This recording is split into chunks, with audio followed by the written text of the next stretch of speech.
ನೀನು ತುಂಬಾ ನಿಧಾನ, ಸ್ಪೀಡ್ ಆಗಿದೆ ಸಮಾನ, ನನ್ನ ಜೊತೆ ಜೋಪಾನ, ಹೊಸ ಗಾನ ಬಜಾನ. ನಿಧಾನವೇ ಪ್ರಧಾನ, ಅತ್ತೆ ಸೇಫ್ ಪ್ರಯಾಣ, ಹೇಳಿಕೊಂಡೆ ಹೋಗೋಣ ಹಳೆ ಪ್ರೇಮ ಪುರಾಣ. ಯಾಕೋ ಆಹಾ ನಂಗೆ ಆಹಾ ತುಂಬಾ ಓಹೋ ಬೋರು.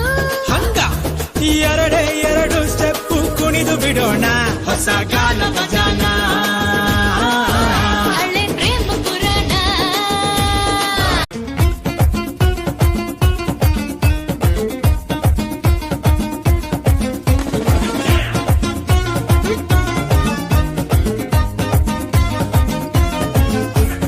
ಕಾಣದಂತೆ ಮಾಯವಾದನು, ನಮ್ಮ ಶಿವ ಕೈಲಾಸ ಸೇರಿಕೊಂಡನು.